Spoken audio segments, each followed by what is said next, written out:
After decades, a sealed vault hidden deep within Windsor Castle was finally opened, and what was uncovered shook King Charles to his core and sent shockwaves throughout the monarchy. Diana's true will wasn't merely hidden away. It had been weaponized. The royal archives had long been the subject of whispered rumors behind palace doors, a maze of secrets locked down tight by layers of protocol and royal decree. Since the tragic night of Diana's passing, one particular vault remained untouched. Some denied it even existed, while others quietly acknowledged its presence. Sealed under a special order from the Queen herself, the vault bore a plaque that read only, "For the future, when they are ready." No one dared ask who they were or what future the message referred to. But now, her sons had reached adulthood, and that future had arrived. It started with the discovery of a little-known clause buried deep in Diana's estate documents. A legal advisor found it tucked away in dense legal language, stating clearly that once the princes reached maturity, the vault's contents were to be opened in their presence, including the heir apparent. What took everyone by surprise was how swiftly the Queen ordered the family to convene. Some believed she was ready to finally unburden the family from what lay hidden inside. Others suspected she wanted to control the story before it escaped into the public. The day came. Palace aides hurried through the corridors, their footsteps bouncing off the stone walls, nerves humming in the air. "It's really happening," one whispered, clutching a stack of legal papers. She really left something behind. In the archive room's heavy silence, Charles, William, and Harry stood side by side, tense and uneasy, avoiding direct eye contact. Their grief for the woman they'd lost was tangled with a quiet fear of what she might have left for them to face. At the center stood the royal archivist, a tall, stern man no one seemed to know by name. Dressed in somber black, gloved hands gripping the key with care, he looked at the princes with only a faint hint of pity in his eyes. Charles cleared his throat, trying to ease the tension by saying this was probably just a formality. Letters, keepsakes, maybe a few instructions for his sons. But as he glanced around the room, his confidence wavered. The aides avoided his gaze, their faces pale and uneasy, as if they already knew more than they dared to say. When the archivist finally turned the key, the vault door clanged open with a heavy metallic sound, revealing a darkness that seemed to swallow the light spilling into the room. Charles took a steadying breath, forcing himself to step forward. He hoped, maybe too optimistically, that whatever was inside would finally bring some closure. But the moment a glimpse of parchment caught his eye, a knot twisted deep in his stomach. As the first words were read aloud, a heavy silence fell over the room. What Diana had left behind threatened to undo everything. Beneath layers of official paperwork lay a handwritten letter from Diana herself. Its words were so powerful they brought Charles to tears before he finished the opening paragraph. At first glance, the vault seemed to contain nothing more than a pile of legal documents, carefully stamped and signed by lawyers and palace officials, forgotten relics of the past.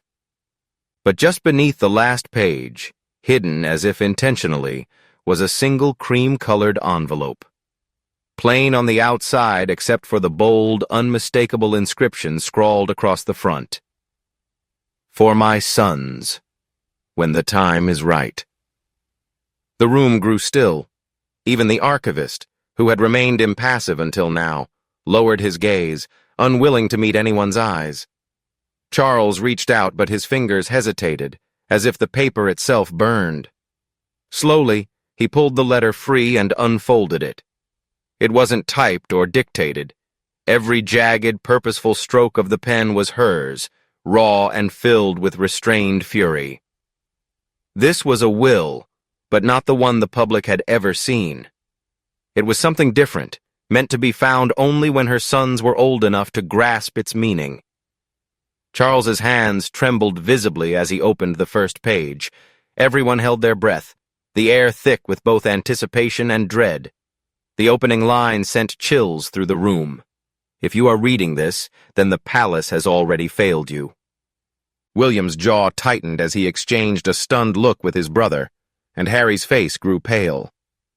Charles blinked rapidly, lips parted as if to speak, but no words came out. He kept reading, voice thin and shaky with each passing line.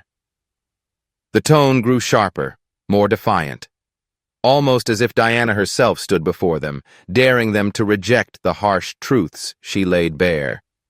She spoke of betrayal and manipulation, of how she had been silenced and discarded beneath the weight of tradition and scandal. She warned them against becoming pawns in a far larger game, urging them not to accept blindly what they had been told. The princes shifted uncomfortably, and the aides exchanged nervous glances, fully aware that these words could never be unheard. No ceremony or protocol could erase the brutal honesty of her message, and the ancient room seemed to close in around them. Charles faltered as he reached the final sentence on the page, his voice cracking and tears welling up in his eyes. But what came next was even darker. Names, secrets, betrayals no one in that room was prepared to confront. Diana's letter was more than a goodbye. It was an indictment. Each sentence peeled back another layer of deception the monarchy had desperately tried to bury forever. As Charles continued reading, the weight of her accusations pressed down on everyone present. This was no ordinary will, no gentle farewell from a beloved mother to her sons. It was a record of everything Diana had endured, written with the quiet fury of someone who knew she'd never get to speak these truths aloud. Even on paper, her voice cut sharp through the silence. She began by revealing how she'd long been watched, not just by the press, but by people inside her own household. Her every move was monitored, conversations recorded, friends questioned. Shadows lurked everywhere, people she couldn't name but always sensed. Phones died mid-call, letters she never sent ended up on tabloid covers, and private moments were twisted into palace rumors. The deepest betrayal came from within her own circle, a torment she carried constantly. Then she named names, those she trusted who had leaked secrets to both the media and the family. People who smiled to her face but stabbed her in the back. Charles's voice broke as he read those names aloud. William clenched his fists, fury flashing in his eyes as his mother's betrayal unfolded. But it was the next line that stunned the room into silence. "My demise has already been planned." Those words hung heavy, impossible to ignore or erase. This wasn't paranoia. It was a direct accusation. Diana believed there was a secret deal she refused to accept, one meant to silence her, keep her out of sight, but alive. Refusing it, she claimed, sealed her fate. The letter then grew cryptic, mentioning jewels she was denied, jewels she hinted carried a curse and a story of betrayal, never meant to be exposed. She warned her sons not to be blinded by their sparkle or the dark history they held. By the time Charles finished that page, tears streamed down his cheeks, and his hands trembled. As he read aloud her final curse on the palace for turning her sons against her, a chilling silence filled the room.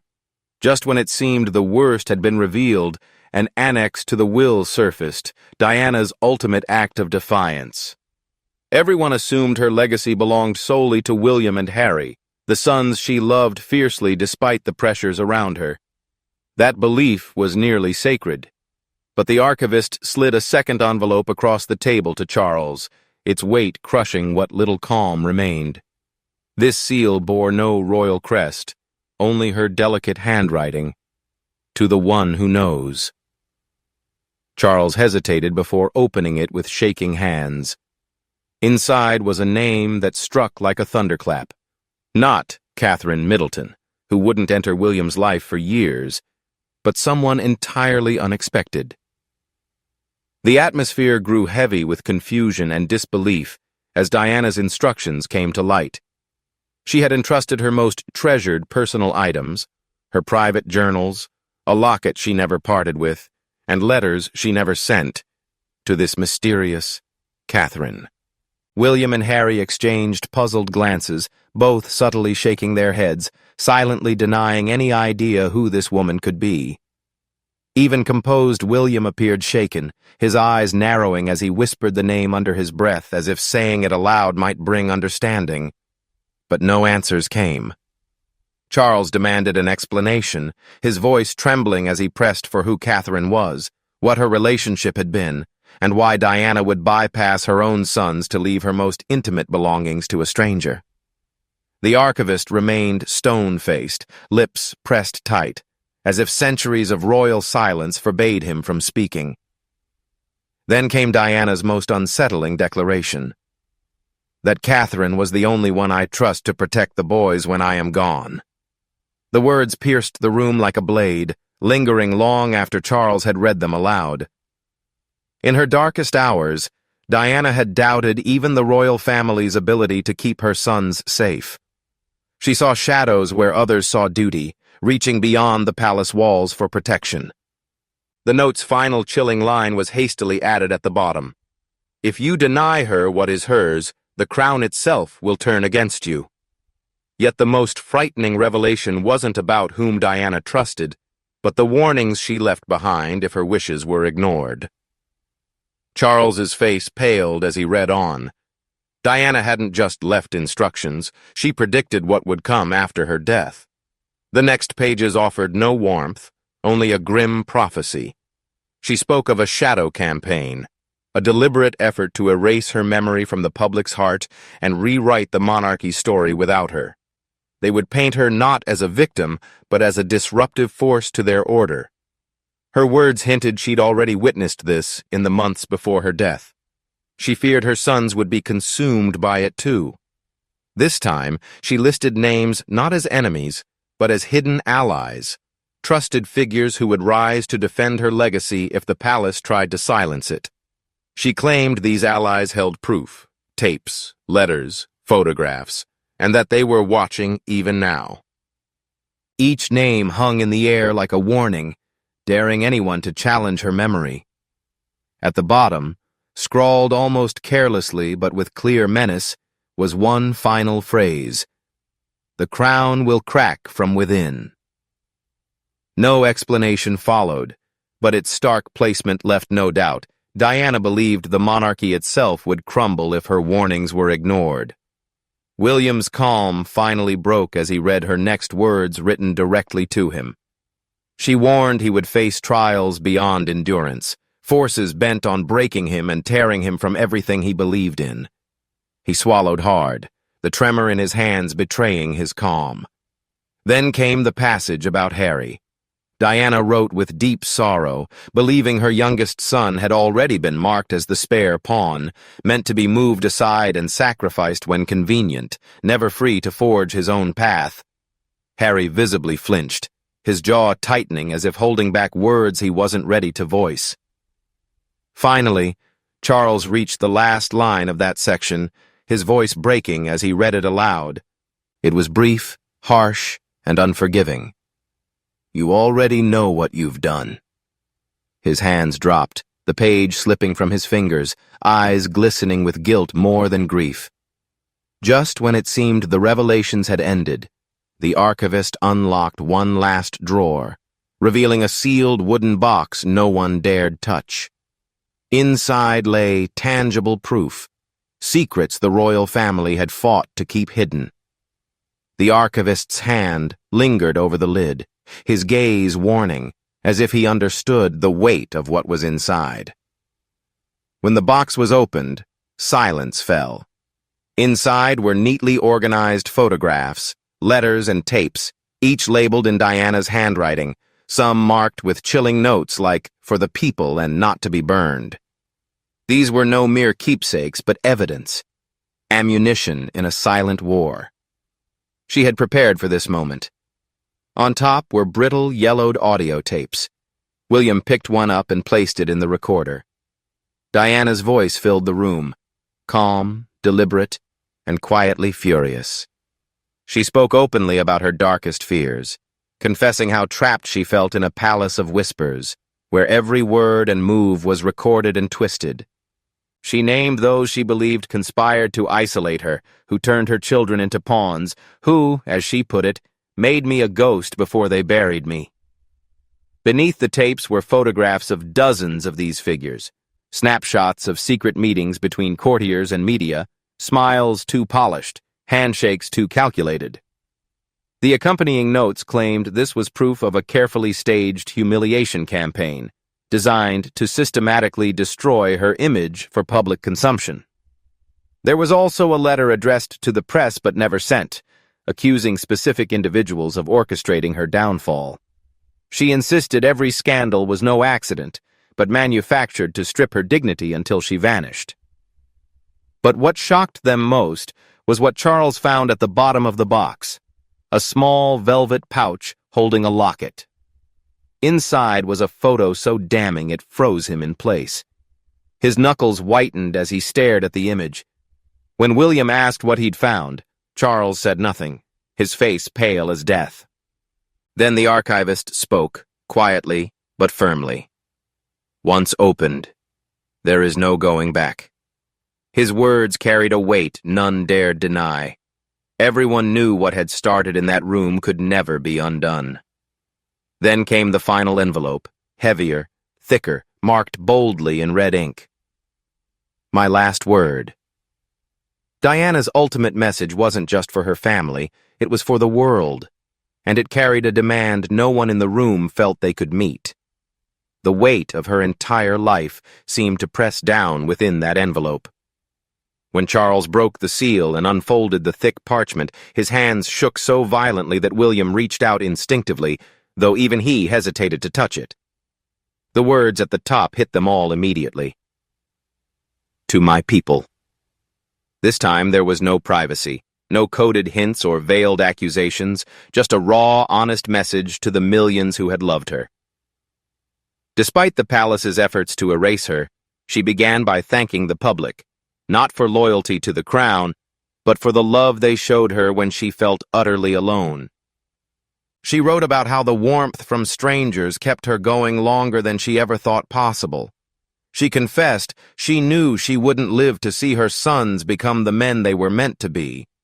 But her greatest hope was that her boys would grow into men the people could believe in, even if the monarchy could not. Then her tone darkened.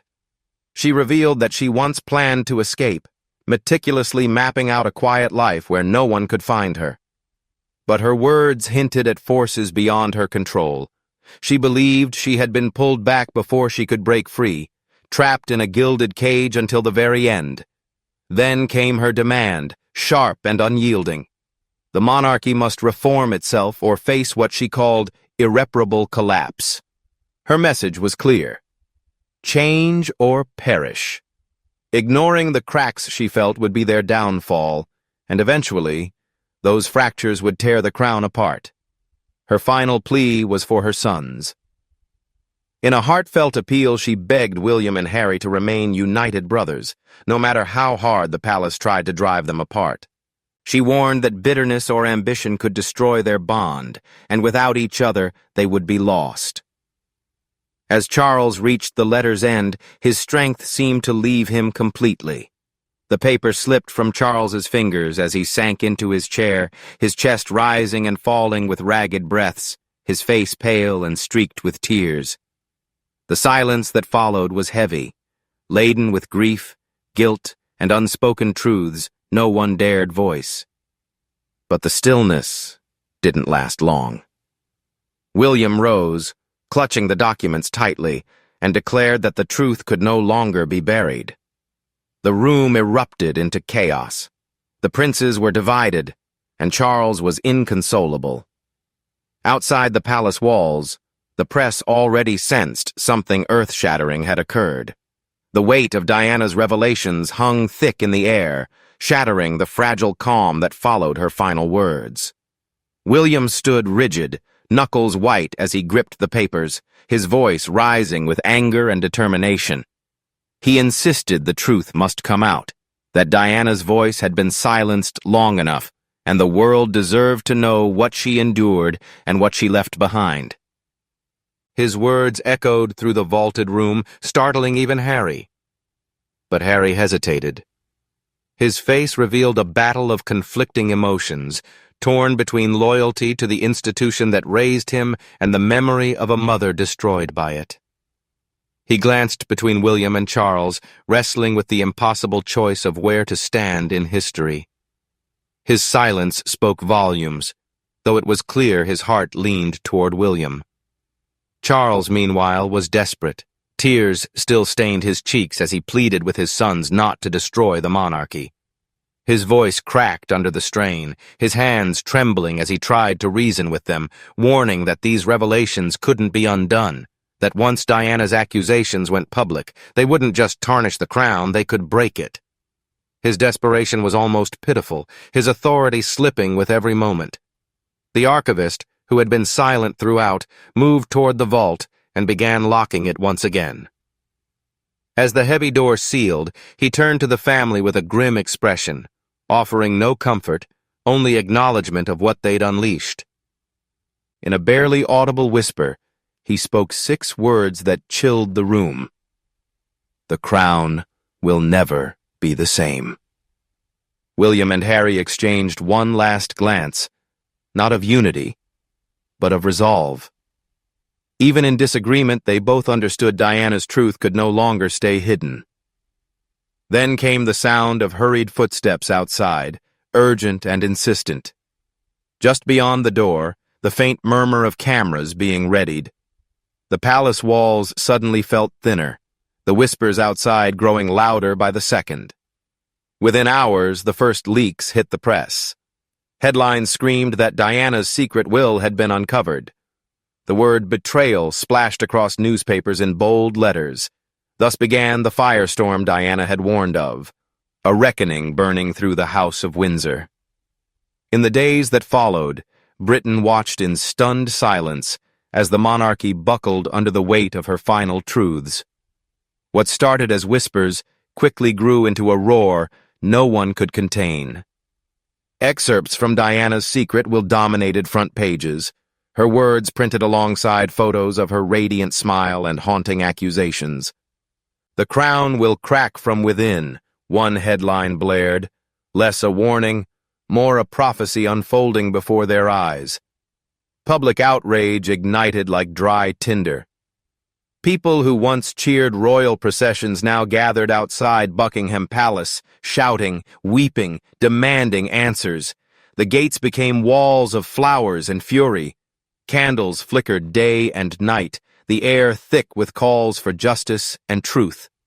Each day brought more damning revelations from the vault, and with them, crowds only grew louder and bolder. Charles, overwhelmed by fury and grief, vanished from public view. For days, he was nowhere to be seen, palace insiders quietly admitting he'd become unreachable, locked away, consumed by guilt no title could shield him from. Those who glimpsed him said he looked hollow, defeated, a man crushed beneath the weight of his crown. In his absence, William stepped forward. For the first time, the public saw him as a future king. Outside the palace gates, he faced the cameras with quiet defiance, clutching his mother's words. His voice cut through the noise like a blade. "My mother's voice will not be silenced. Not now. Not ever." The crowd erupted, grief and pride swelling together. Beside him, Harry finally spoke, his words fragile but powerful. He acknowledged the family's fractures, the bitterness and pain that had long divided them. But he reminded everyone that beneath the pomp and ceremony, they were simply sons who had lost their mother too soon. "We loved her," he said simply. And in that moment, the world felt it. The monarchy stood fractured, its image forever changed. Some clung to it, insisting it would endure as always. But even they saw it bore scars it could never hide. Diana's truth had pierced the facade, forcing the House of Windsor to confront ghosts long buried. As the dust settled, one thing was clear. Diana's true will had finally been heard, and it would echo through the halls of power forever. Thanks for watching. Don't forget to like and subscribe. We'll see you next time.